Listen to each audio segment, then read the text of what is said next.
For more on Apple's product launch, let's bring in Needham senior entertainment and media analyst Laura Martin. Laura, great to have you with us. You said this whole thing was very disappointing. Maybe your expectations were too high. They delivered on everything that everybody really expected, which wasn't much, granted.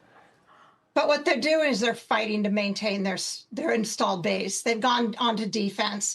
If you don't have innovation, you can't raise price. And as the genius that just spoke said, they aren't raising price.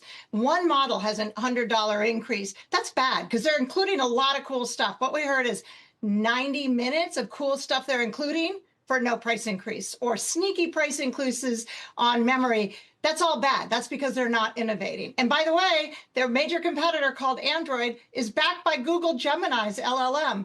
So they're going to be able to raise prices faster, or if Google decides on Android not to raise prices, it's going to have a better product in 2 or 3 years while Apple sits around and doesn't innovate. So it will get ever more expensive for Apple to maintain its installed base of customers.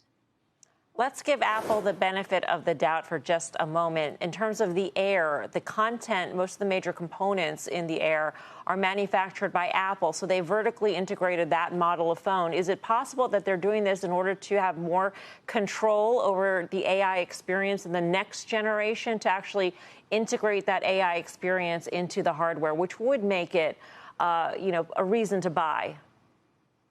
Maybe, but remember, so 2 things. One is I see the Apple Air, which I thought was the coolest thing in there, as a precursor to the flip phone, which I think is the form factor they're going to announce next year, which sounds very cool to me.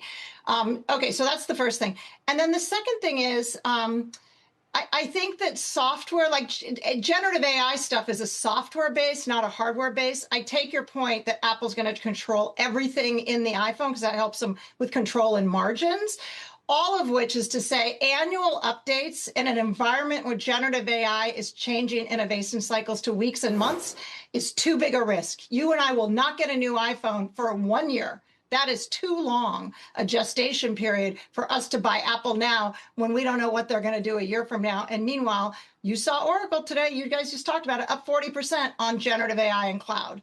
Why do we want to be sitting in Apple?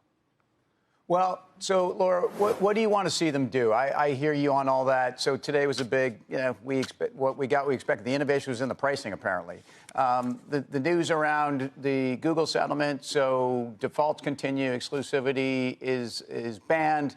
Any of this change your view on Apple? But more importantly, what should Apple be doing here to raise the multiple of the stock? Right. So our view is Apple is a single product company. Half of its revenue comes from the iPhone, and 100% of service revenue depends on the iPhone, not the earphone, not the AirPods, not the watch, really the iPhone. We must have an iPhone replacement cycle for these shares to work. We just got told today that for the next 12 months, we are not going to drive, my opinion, what we heard is nothing is going to drive us to an iPhone replacement cycle unless you break your iPhone, which that it's already in the numbers. So they must have an iPhone replacement cycle to over deliver the shares above average. And they didn't do that today. So we can wait a year. A year from now, we'll see if they do something that drives an iPhone replacement cycle 1 year from now.